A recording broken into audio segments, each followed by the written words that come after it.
बोलो जयकारा बोल मेरे श्री गुरु महाराज की जय।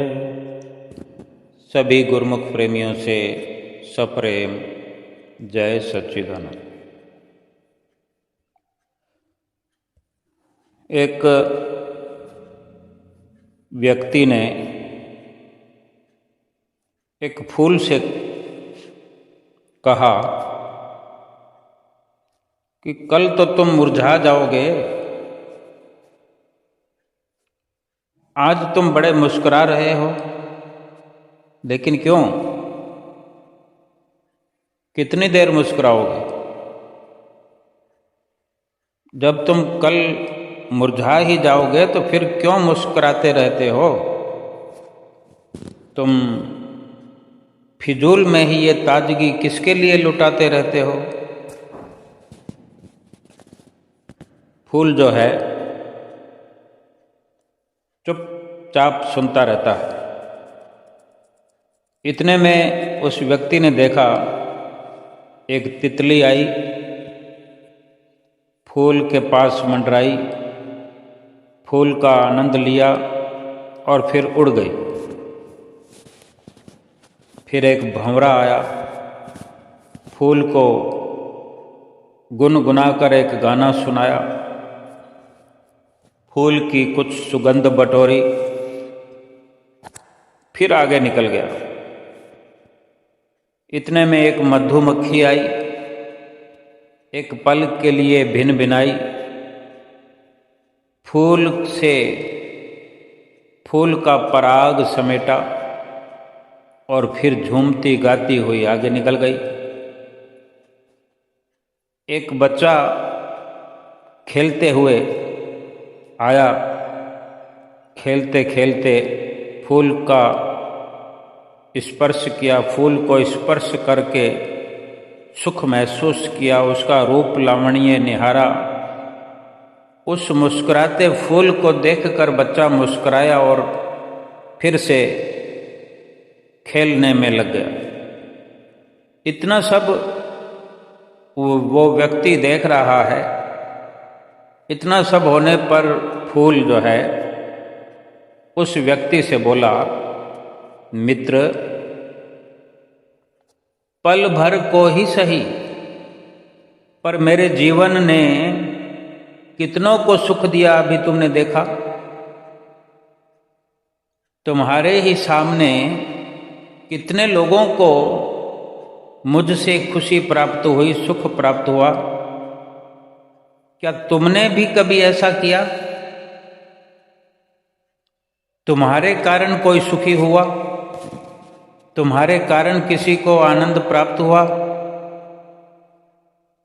तुम्हारे कारण कोई मुस्कुराया, खिलखिलाया? कल की चिंता में आज के आनंद में विराम क्यों करूं मैं?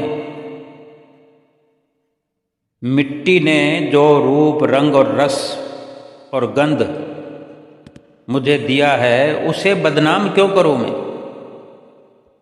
मैं हंसता हूं क्योंकि मुझे हंसना आता है। मैं खिलता हूं क्योंकि मुझे खिलना, खिलखिलाना अच्छा लगता है। कल मैं मुरझा भी गया तो क्या? कल फिर से एक नया फूल खिलेगा। ना तो कभी मुस्कान रुकी है और ना ही कभी सुगंध रुकी है, ना रुकेगी। जीवन का ये एक जो सिलसिला है वो इसी तरह चलेगा, क्योंकि मेरा वजूद जितना भी है थोड़ी देर का है, एक दिन का है या सुबह से शाम तक का है। मैं उस प्रभु का शुक्रिया अदा करता हूँ। और आपको भी ये समझना चाहिए कि आप जो जीवन जी रहे हैं वो जीवन कई लोगों ने अब तक देखा भी नहीं है। जो कुछ आप प्राप्त कर रहे हैं वो अनेक अनेक लोगों को प्राप्त हुआ नहीं है। प्राप्त करना चाहते हैं मगर उनको ऐसा अवसर नहीं मिल रहा।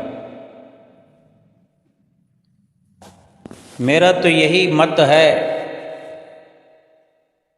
कि आप भी मेरी तरह मुस्कराया करो। कभी किसी के लिए खुशबू, कभी किसी के लिए सुगंध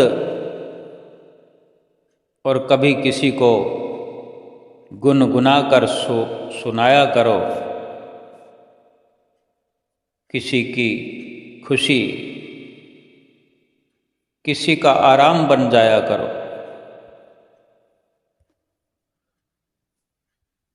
वास्तव में ये एक इंसान और फूल के बीच की वार्ता है जो उनके बीच में चर्चा हुई। अब उसमें क्या गहराई है वो हमें समझनी है। व्यक्ति ने फूल से क्या पूछा जो हमने पढ़ा सुना। हमने देखा नहीं कि व्यक्ति ने फूल से पूछा हो और फूल ने उसे जवाब दिया हो, लेकिन ये हमें समझ में आता है कि ये सभी कुछ जो वार्ता हुई, जो चर्चा हुई व्यक्ति और फूल के बीच में, ये सभी सत्य है। हमने भी कभी फूल को हाथ लगाया होगा, फूल को देखा होगा, फूल की खुशबू, फूल की महक को अनुभव किया होगा, फूल को तोड़ा भी होगा और अपने अनुभव से हम ये कह सकते हैं कि हमें भी आनंद की प्राप्ति अवश्य हुई होगी। उसको देखकर भी, उसको सूंघ कर भी, उसको तोड़ कर भी। फूल को तोड़कर जब हम आगे बढ़ जाते हैं, हम कुछ खुशी महसूस करते हैं कि हमने कोई अच्छा कार्य किया है, कोई अच्छी संगत की है, किसी अच्छी वस्तु को तोड़ा है और बदले में हमने क्या दिया। लेकिन फूल ने तो हमें पूरी आज़ादी दी। तो क्या फूल से हम कभी शिक्षा प्राप्त कर पाए हों? शिक्षा तो मिली है कि हमारा जीवन जो है दूसरों को महकाने के लिए है, परोपकार करने के लिए है, खुशियाँ बांटने के लिए है। हम अवश्य कुछ न कुछ किसी को दे सकते हैं। किसी को धन नहीं दे सकते, किसी को पदार्थ नहीं दे सकते, किसी को अपनी मुस्कुराहट का हिस्सा तो बना सकते हैं। किसी गिरे हुए को मदद करके उठा सकते हैं। अगर इतना भी ना करें तो कम से कम किसी को गिराए नहीं, ये ख्याल तो हम रख सकते हैं। हमारे जीवन का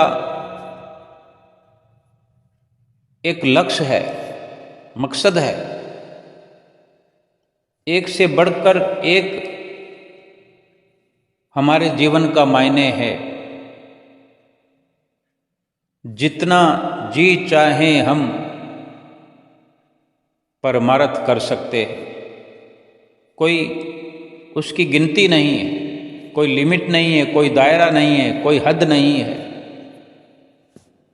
अनहद उपकार कर सकते हैं। इस दुनिया को परोपकार की जरूरत है। इस दुनिया में कहीं कोई और नहीं है, कोई अलग नहीं है, कोई दूसरा नहीं है, कहीं कुछ दूसरा या कहीं कुछ अलग है ही नहीं।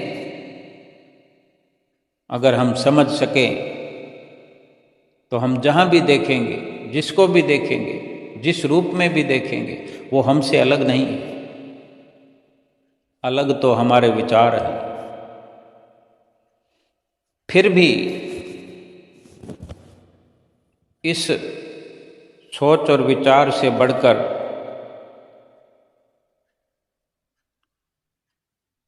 हम अपने मन को सुंदर बनाने के लिए, अपने मन को फूल बनाने के लिए, पुष्प बनाने के लिए रोज रात को सोने से पहले अपने दिन भर के कर्मों का हिसाब ईश्वर को सौंप दिया करें, यानी उसकी याद में सोया करें। ईश्वर को याद करके सोया करें, उसको याद करके, उसको याद करते हुए उठा करें।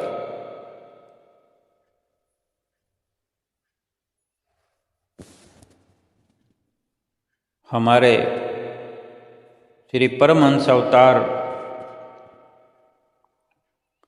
श्री श्री 108 श्री दूसरी पातशाही गुरु महाराज जी की एक बहुत ही अनमोल दात हमें प्राप्त होती है।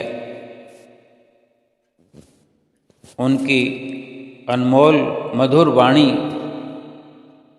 से हमारे जीवन में एक प्रकाश हमें प्राप्त होता है। समय समय पर हमारे श्री परमहंसों ने हमें अपने अनमोल वचनों से हमारे हृदय को प्रकाशित किया है।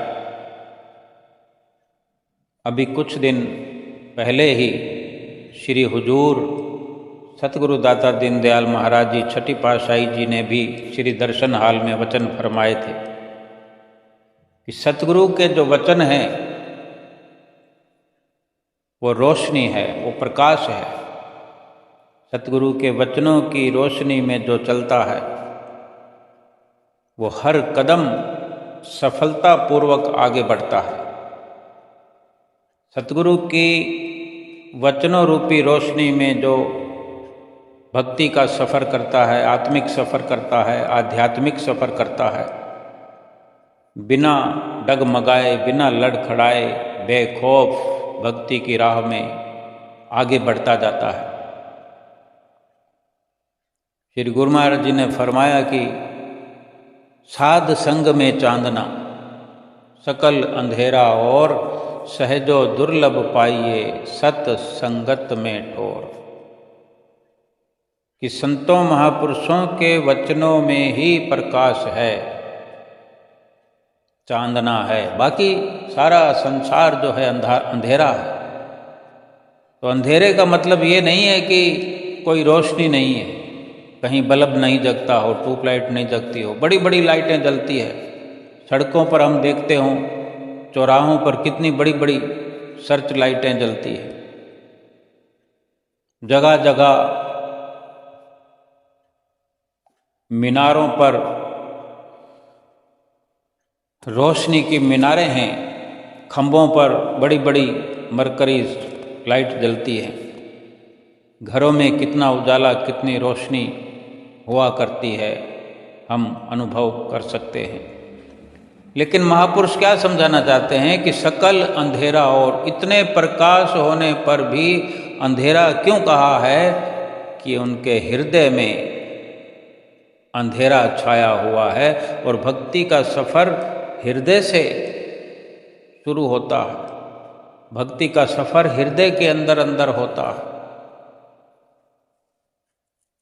बाहर रोशनी हो और अंधेरा अंदर भरा पड़ा हो तो उस रोशनी का भक्ति के मार्ग में कोई लाभ नहीं है, आत्मिक लाभ कुछ भी नहीं है। लोक और परलोक का सफ़र तय करने के लिए ये बाहरी लाइटें, रोशनी की चकाचौंध कोई काम आने वाली नहीं है। तभी महापुरुषों ने फरमाया है कि सकल अंधेरा हो।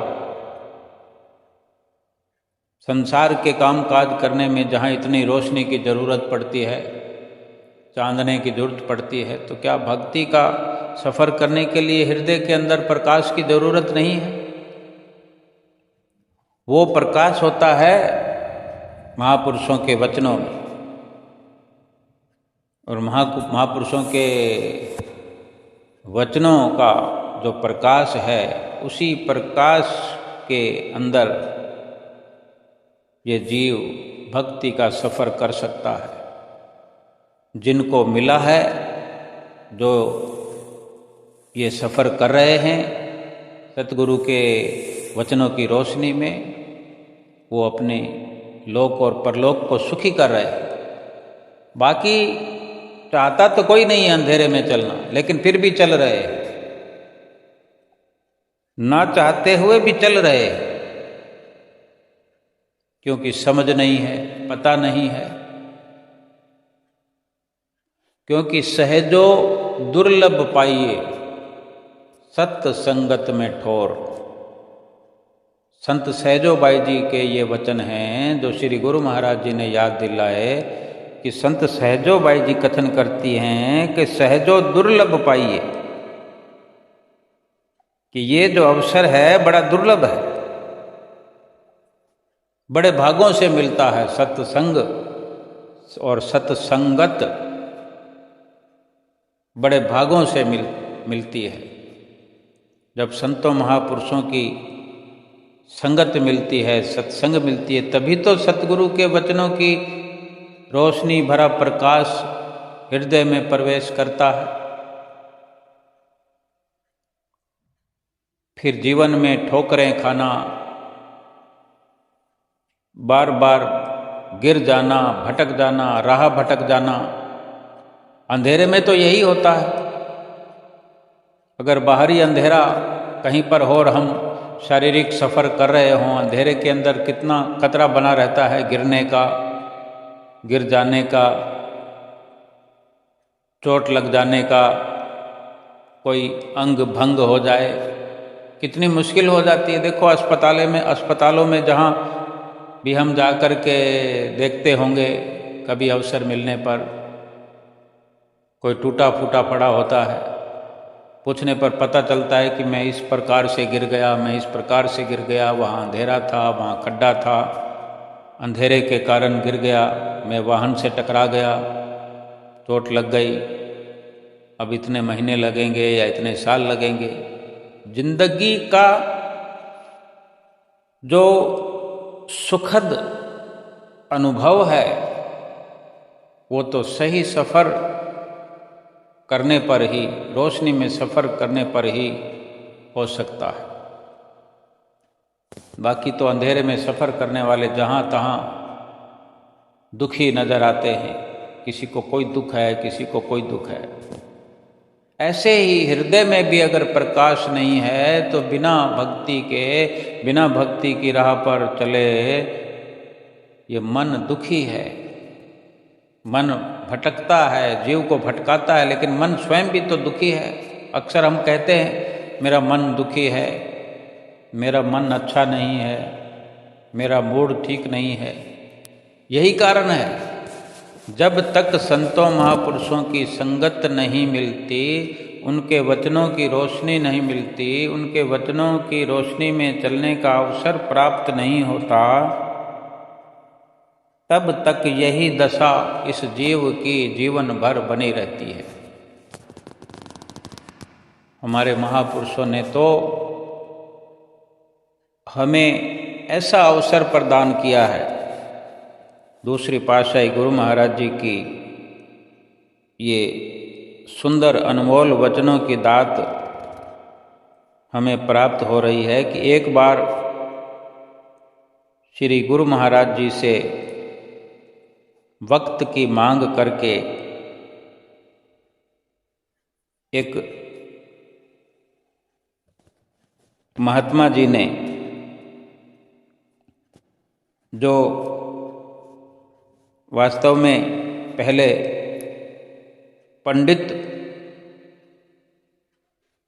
पंडित कहकर पुकारे जाते थे और श्री गुरु महाराज जी के संपर्क में आने लगे, उनकी चरण शरण में आने लगे, सत्संग सुनने लगे, लाभ होने लगा, तो एक बार उन्होंने श्री गुरु महाराज जी के चरणों में प्रार्थना की कि हे महाप्रभु, सतगुरु दाता स्वामी जी, मेरी ये इच्छा है कि इस दीन दुनिया की सभी चिंताओं से आज़ाद होकर हर समय अपनी मस्ती में मस्त होकर आत्म आनंद में लीन रहूं। यानी सदा आपके ध्यान में ही मगन रहूं। तो श्री गुरु महाराज जी ने जो अनमोल वचन फरमाए, शायद अब तक न सुने हो हमने, या हमारा ध्यान न गया हो। क्या वचन फरमाए श्री गुरु महाराज जी। उनको पंडित जी कहकर ही बुलाया करते थे। श्री गुरु महाराज जी बोले, पंडित जी, हमने ये दरबार इसलिए नहीं बनाया कि मेरे सेवक जो हैं दीन दुनिया को भूलकर फिर किसी काम के ही न रहें। श्री गुरु महाराज जी ने कहा कि जिस मस्ती की तुम बात करते हो, हम चाहें तो सभी अधिकारी गुरुमुखों को, और जो अधिकारी नहीं हैं लेकिन मेरे जो हमारे दरबार में आया करते हैं, हमारे संपर्क में आया करते हैं, संपर्क में आ गए हैं, हाजिर हैं, उनको हजारों हजारों को एक पल में ही मैं समाधि की अवस्था में पहुंचा दूं। एक ही पल में हम उनको समाधि स्थित कर दें, हमारे लिए ये साधारण बात है। जब श्री आरती पूजा में गुरुमुख प्रेमी बैठे होते हैं, हम जिस जिस को भी देखते जाएं, जिस पर भी एक नज़र डालेंगे, वो सब के सब बेसुध हो जाएंगे। ऐसी मस्ती होगी कि उन्हें अपनी होश भी नहीं रहेगी। क्योंकि जब सुरति और वृत्ति यानी ध्यान जो है, जब पिंड देश को छोड़ करके, इस शरीर को छोड़कर ध्यान ब्रह्मांड देश की ओर, सुरति जो है पिंड देश को छोड़कर ब्रह्मांड देश को ऊपर चढ़ती है, तो ये तो जरूरी है कि पिंड यानी ये शरीर ये बेसुध हो जाता है और हो जाएगा। अगर हम सबको इस ऐसी मस्ती या बेसुध होने की नज़र डालें, दृष्टि डालें, तो फिर दरबार की सेवा कैसे करेंगे वे लोग। केवल वो अपनी मस्ती में तो मस्त हो जाएंगे, मदमस्त हो जाएंगे, मन मस्त हो जाएंगे, लेकिन वो परोपकार कैसे करेंगे, दूसरों का भला कैसे करेंगे। वो हमारी आज्ञा व मौज पर चल करके दरबार की सेवा कैसे कर सकेंगे, क्योंकि उनको स्वयं अपने शरीर की होश ही नहीं रहेगी। फिर श्री गुरु महाराज जी ने फरमाया, पंडित जी भला ये बताओ, तुम लोग तो मस्ती में लीन हो गए, हमारी जो संगत है, सेवक हैं, गुरुमुख हैं, वो मस्ती में लीन हो गए, तो जगत का कल्याण कौन करेगा। हमने दरबार की ये रचना, हमने ये दरबार तो जगत प्राणियों के कल्याण के लिए बनाया है। ये श्री आनंदपुर धाम, श्री परमहंस अद्वैत मत जो है, संसार के प्राणियों के कल्याण के लिए बनाया है कि जो प्राणी मात्र भक्ति मार्ग से भटक कर विषय विकारों, विषय भोगों के जंगल में पड़े दुख पा रहे हैं, राह भटके हुए हैं, ज्ञान की आँखों से हीन होकर अनेक योनियों अर्थात गड्ढों में गिर गिर कर करुण क्रंदन कर रहे हैं, पुकार कर रहे हैं, परमात्मा से पुकार कर रहे हैं। उनको सतमार्ग कौन दिखाएगा। हमारा दरबार केवल ऐसी मस्ती के लिए नहीं है। हमने तो आप लोगों से जगत कल्याण करवाना है, आप लोगों से ये परोपकार कराना है, आपका जीवन सफल कराना है, आपका लोक परलोक संवारना है। यदि आप लोग केवल खाना खा करके मस्त होकर के बैठ जाएंगे अपनी मस्ती में, तो वो भी तो आपके सब भाई बंधु ऐसे हैं जो कोई भूख से तड़प रहे हैं, कोई शरीर के दुखों में। आत्मा तो सभी की बेहाल है, कंगाल है। फिर आप परोपकारी कैसे कहलाएंगे। हम तो आपको जगत कल्याण करता हुआ देखना चाहते हैं। गुरुमुख प्रेमियों, कितने उत्तम और अनमोल वचन हमारे श्री परमहंसों ने समय समय पर हमें सुनाए हैं। वचनों के द्वारा हमें जतलाया है, समझाया है। क्या कभी हमने ये भी विचार किया कि हमारा श्री सतगुरुदेव महाराज जी की नज़र में क्या पद है। श्री गुरु महाराज जी हमें अपने से अलग समझते ही नहीं हैं कभी। बेशक हम अनेकों बार श्री गुरु महाराज जी हम पर कृपा करो, हमें ये हमारा ये काम कर दो, हमारा ये हो जाए, हमें ये दुख है, ये परेशानी है। हमें अधिकार ही नहीं है, क्योंकि सतगुरु ने हमें इतना सक्षम भरपूर कर दिया है, लेकिन हम समझ नहीं पा रहे। हमें जो सुमरन करने का अवसर दिया है, अगर हमें नाम न मिला होता, नाम जपने की, सुमरन करने की युक्ति न मिली होती, नाम जपने से कितना बड़ा लाभ है कि लोक परलोक संवर जाता है, ये समझ न मिली होती, फिर कैसे नाम जपते हम। और नाम का असर कितना है, नाम का प्रभाव कितना है, नाम का प्रताप कितना है, अनेक अनेक दृष्टांतों में हमने पढ़ा होगा, सुना होगा, पोथियां भरी पड़ी है। तो सोचो, हम सतगुरु के सेवक हैं, अगर उनके वचनों की रोशनी में चल करके भजन सुमरन करते हैं, मस्त रहते हैं, और उसी मस्ती में लगातार प्रवृत्त होकर के जगत कल्याण करते रहें, कितना बड़ा ये पद हमें सतगुरु ने दिया है। लेकिन हम जानते ही नहीं, हम मांगने में लगे रहते हैं।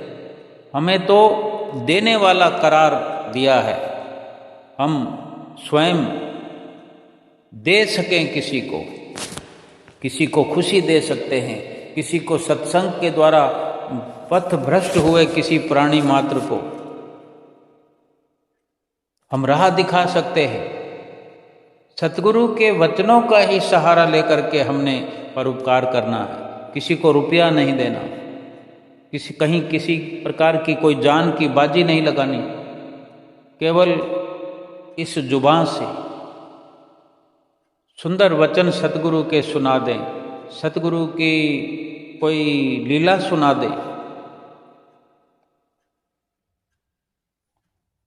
सतगुरु से सुनी हुई ज्ञान भरी वाणी सुना करके किसी का दिल खुश कर सकते हैं। किसी पर दुख आया हुआ सत्संग सुन करके उसका दुख हल्का हो जाए, वो समझ पाए कि जो मेरे जीवन में दुख आया है, मेरे शरीर पर दुख आया है, कोई मुझे धन की हानि हुई है या धन की कमी है, वो हर प्रकार से समझ पाए कि मेरे ही अपने किए हुए पिछले जन्मों के कर्मों के अनुसार ही ये मेरी दशा है, लेकिन इस वक्त मुझे संयम से काम लेना है। सतगुरु की वाणी पर, सतगुरु के वचनों पर चल करके बड़ी सरलता से इस जीवन को सफल बनाना है। अगर किसी के जीवन में इतना सुधार आ जाए, इतनी खुशहाली आ जाए, तो सोचो कितना परोपकार हो गया। एक श्री श्री 108 तीसरी पातशाही गुरु महाराज जी की भी एक मधुर लीला है। एक बार एक जिज्ञासु श्री गुरु महाराज जी श्री तीसरी पातशाही जी के दर्शनों के लिए आया। कुछ दिन रहकर जब वो प्रेमी आज्ञा लेकर घर जाने लगा तो श्री गुरु महाराज जी ने फरमाया कि तुम जहाँ रहते हो वहाँ सत्संग सुनाने का काम किया करो। तो प्रेमी ने उत्तर दिया, महाराज जी के आगे विनती की कि स्वामी जी मैं तो अनपढ़ हूँ, पोथी पढ़ना भी नहीं जानता, दूसरों को कैसे सत्संग सुना सकता हूँ। श्री गुरु महाराज जी ने मुस्कुराकर फिर ये वचन फरमाए कि सत्संग इसका नाम नहीं कि पोथी ही पढ़कर सुनाई जाए तो सत्संग हो गया। जो तुम सेवा करते हो, भजन करते हो, दर्शन करते हो, आरती पूजा करते हो, तुम्हारा जीवन अमली है, आचरणमय है। तुम अमली जीवन व्यतीत कर रहे हो। बस यही बातें दूसरों को सुनाया करो, यही दूसरों को सिखाया करो। सत्संग तो यही है, यही वास्तव में सत्संग है। सत्संग इसके अलावा कोई और वस्तु नहीं है। सत्संग का अर्थ है स्वयं अमल करना, स्वयं मनन करना और दूसरों को मनन करने के लिए समझाना। स्वयं वही करना और दूसरों को करने के लिए प्रेरित करना। पहले स्वयं करो, फिर दूसरों को भी उस राह पर चलो, दूसरों को भी उसी राह पर चलो जो आप स्वयं अमली जीवन अपना व्यतीत कर रहे हो। यदि आपका जीवन अमली है, आचरणमय है, तो चाहे आप बोले भी नहीं, केवल आपकी संगत में भी कोई रहता है तो उस पर अवश्य प्रभाव पड़ेगा। जैसे मिसल मशहूर है, कहावत मशहूर है कि खरबूजे को देखकर खरबूजा रंग पकड़ता है। इसका यही मतलब है कि जिसका जीवन अमली है वो खुद तो तरेगा ही और भी अनेकों को वो तारने वाला बनेगा। जैसे वर्णन भी है कि जिन्नी नाम धियाया गए मसक्कत घाल, नानक ते मुख उजले कहती छुट्टी नाल। फरमाते हैं कि जिन्होंने नाम की कमाई की, जिन्होंने भक्ति की कमाई की, उन पर कठिनाइयां और कष्ट बहुत आए। उनका मुकाबला करते हुए भी वो अपने काम में लगे रहे, कठिनाइयों का सामना करते रहे और अपने काम में लगे रहे। अपना काम यानी नाम की कमाई।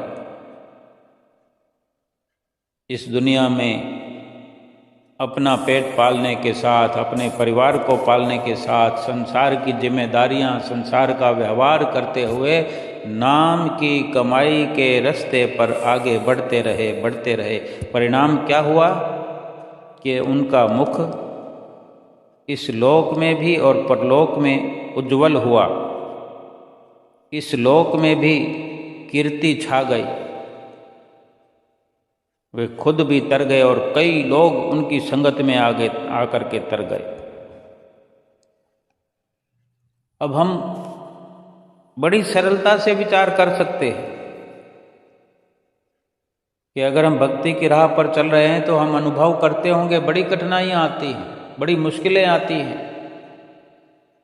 कभी तूफान आकर खड़ा हो जाता है, कभी बरसात आकर सामने खड़ी हो जाती है, कभी सर्दी, कभी गर्मी, कभी आर्थिक परेशानी, कभी घर में छोटी मोटी और शारीरिक परेशानी ऐसी आ जाती है, कभी खुद के शरीर पर। और इन सब के साथ ये मन तो सदैव रुकावट बना ही रहता है। घर में अगर 4, 5, 6 सदस्य हैं, 10 सदस्य हैं, तो कहीं ना कहीं से कोई ना कोई रुकावट होती रहेगी। कहीं ना कहीं से ये आवाज़ आएगी। कोई हमारी माता जाना चाहती है तो उसको ये सुनने का अवसर मिल जाता है। बच्चे भी कह देते हैं अभी क्या ज़रूरत है, मौसम ख़राब हो गया है, अभी क्या ज़रूरत है, अभी पैसों की तंगी है, क्या ज़रूरत है, 6 महीने बाद चले जाना, 1 साल बाद चले जाना, विसाखी पर क्या ज़रूरी है, व्यास पूजा पे चले जाना, क्या व्यास पूजा पर ज़रूरी है, दिवाली पे चले जाना। कोई हमारे बुजुर्ग गुरमुख भाई को, पिता को अगर दिल में बड़ी उमंग है, तरंग है, जिज्ञासा है श्री दर्शन करने की, उसको भी ये सुनने को मिल सकता है। कोई बच्चा जिद करता है, जिद तभी करनी पड़ती है जब उसे अवसर न मिलता हो, रुकावट हो। जरूरी नहीं है कि कोई अवस्था भक्ति करने के लिए मुकर्रर की गई है कि कोई बूढ़ा करे, कोई जवान करे या कोई बच्चा करे।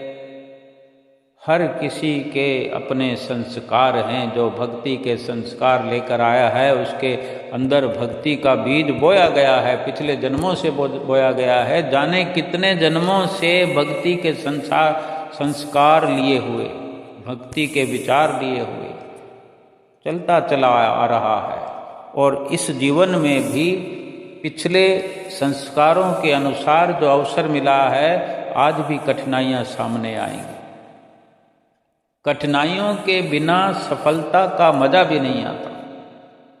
कठिनाइयों से परिपक्वता होती है। अपने अंदर एक सहजता बना करके रखें, परोपकार का भाव बना के रखें, सतगुरु से सच्चा हार्दिक प्रेम बना के रखें। अपने हृदय के अंदर मन ही मन, श्वास श्वास में सुमरन चलता रहे, अमली कार्रवाई चलती रहे। सत्संग किसी को दिखाने या सुनने सुनाने के लिए नहीं, अमल करने के लिए। सेवा किसी को दिखाने के लिए नहीं, बल्कि अपने लिए, अपना आपा सुधारने के लिए, अपना अहंकार मिटाने के लिए, अपना परलोक संवारने के लिए। आप भी स्वयं विनम्र भाव से सेवा करें, दूसरों को प्रेरित करें। हमारा आचरण ऐसा होना चाहिए कि दूसरे इशारे मात्र से ही वो अवसर प्राप्त करने के इच्छुक बन जाएं कि मुझे भी अवसर मिले। किसी भी घड़ी में विचार करके देखें, संसार के लोग जिनको हम अपना कहते हैं, जिनको अपना समझते हैं, जिन पर अपने से ज़्यादा विश्वास करते हैं, वो भक्ति मार्ग पर हमें लगने देना नहीं चाहते। भक्ति मती मीरा का नाम देख लो, भक्ति मती शबरी का नाम देख लो। अनेक अनेक ऐसे इतिहास भरे पड़े हैं जिन्होंने भी इस अवस्था को पाया है। संसार में रह करके संसार की जितनी भी रुकावटें हैं, परेशानियां हैं, उनका मुकाबला किया है, संयम से काम लिया है, सहज होकर के सतगुरु के वचनों पर भरोसा रख के। क्योंकि जो भक्ति की राह पर चलता है, गुरुमुख प्रेमी आप सब जानते होंगे, सब के सब ये अनुभव करते होंगे, अगर हमारा इरादा नेक है हमारे सोच और हमारा विश्वास दृढ़ है, कितनी भी मुश्किलें आए, कितनी परेशानियां आए, एक अवसर ऐसा आएगा, हर किसी के जीवन में आया होगा, नहीं तो आने वाला है, अवश्य आने वाला है। दुनिया की कोई ताकत रोक नहीं सकती, माया की कोई भी ताकत भक्ति करने वाले इंसान को, सेवक को, प्रेमी को कभी डांवाडोल कर नहीं सकती। केवल प्रयास माया का चलता रहता है। वो माया का प्रयास क्या है? एक परीक्षा है। अब ये हम पर निर्भर करता है कि हम परीक्षा में फेल होते हैं कि पास होते हैं। मन और माया का तो काम यही है। संसार के अनेकों काम करते हैं। देखो, संसार के अंदर गुरुमुख प्रेमियों ने भी अनुभव किए होंगे कि संसारिक स्तर पर अगर कोई हमें दुकान खोलनी है, कोई काम धंधा करना है, कोई बिजनेस करना है, कई बार ऐसा अवसर होता है कि हाथ में कुछ कौड़ी दमड़ी पाई पैसा पले नहीं होता। ऐसे ऐसे हमारे बुजुर्ग होंगे जो किस्से सुनाया करते होंगे, हम सुनते होंगे कि कुछ भी नहीं था और आज देखो उनकी पीढ़ियां आगे चलने वाली करोड़ों के मालिक बने बैठे। अब कितना संघर्ष किया, ये तो जहां से शुरुआत हुई है।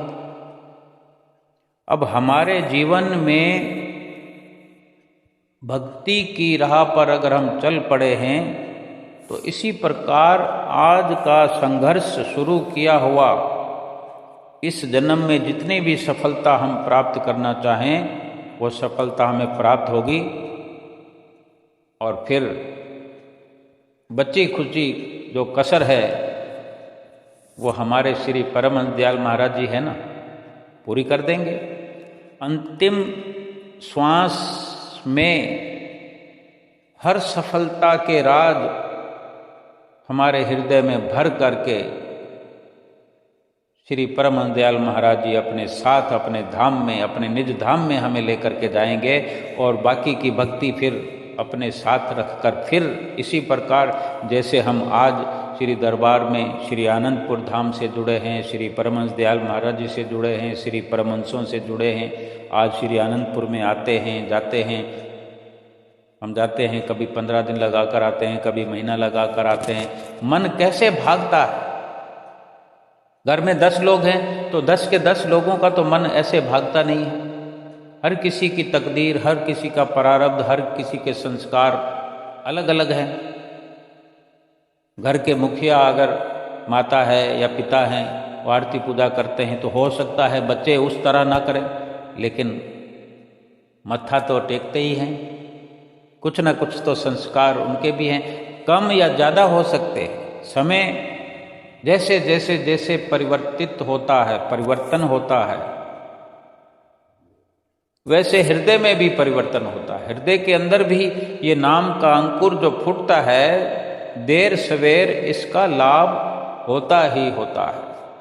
संसार का कोई काम धंधा हम करते हैं, चाहे धन लगा करके करें, पूंजी लगा करके करें या खाली हाथों करें, उसमें सफलता मिलती है नहीं मिलती है, कितनी मिलेगी, ज़्यादा मिलेगी, कम मिलेगी, वो भी तकदीर का खेल है, वो भी प्रारब्ध का खेल है। लेकिन जो भक्ति की राह में चल पड़ा है उसको 100% सफलता मिलेगी ही मिलेगी। क्यों?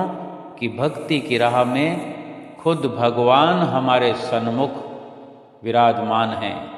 खुद भगवान हमारे सामने उस राह पर खड़े हुए हमारा इंतजार कर रहे हैं। खुद भगवान ही एक सूक्ष्म रूप में हमारे साथ चल रहे हैं। खुद भगवान ही हमारे सिर पर अपने वृद्ध हस्त को रखे हुए हैं, अपनी कृपा भरा हाथ, अपनी कृपा भरी दृष्टि।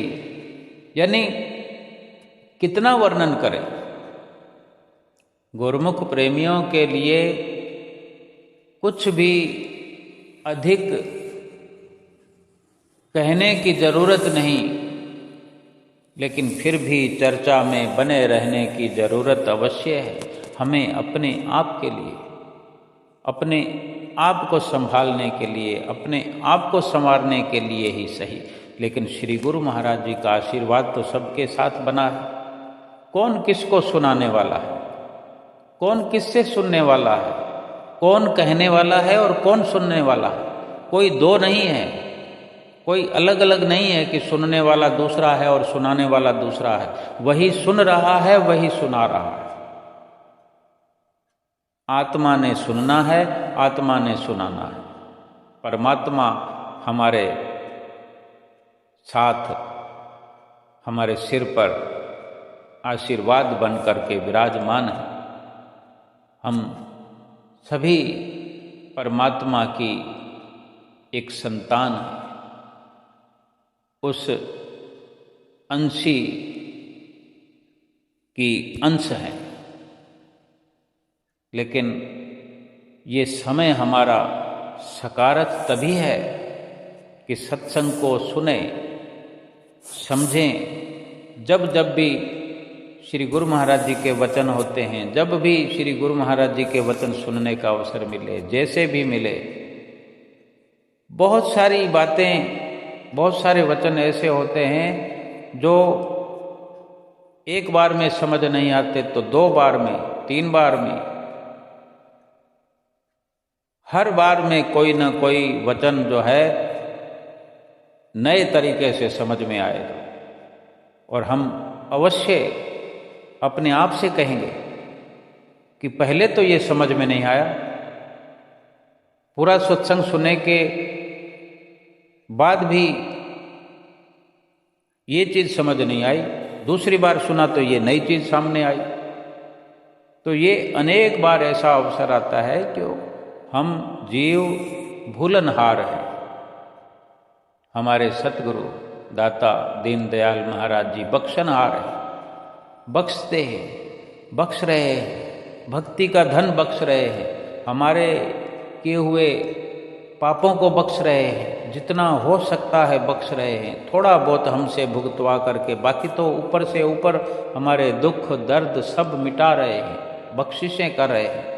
और धन का खजाना, भक्ति रूपी धन का खजाना अपने वचनों के प्रकाश में हमारे हृदय के अंदर भरपूर कर रहे हैं, जिससे हमारा लोक भी सुखी हो और परलोक भी सुहेला हो। क्योंकि भक्ति का धन सतगुरु के पास ही है। अनेक बार हम सुनते हैं, अनेक बार हमने चर्चा भी की है कि क्या वचन ऐसे सुंदर शास्त्रों में वर्णन है, ग्रंथों में वर्णन है कि भक्ति धन सतगुरु धनी, बख्श रहे दिन रैन, जो आवे चरनार में पावे सुख और चैन। कि भक्ति का जो धन है, इसको बांटने वाले जो धनी हैं, धनवान हैं, वो सतगुरु है। और रात और दिन बख्श रहे दिन रैन, दिन को भी बांट रहे हैं, रात को भी बांट रहे हैं। संसार में कोई ऐसी दुकान नहीं जो रात और दिन खुली रहे। आजकल बेशक ऐसी सुविधाएं हो रही हैं, दुनिया तरक्की कर रही है, जमाना तरक्की कर रहा है, संसार तरक्की कर रहा है, लेकिन दुख तो बढ़ रहा है।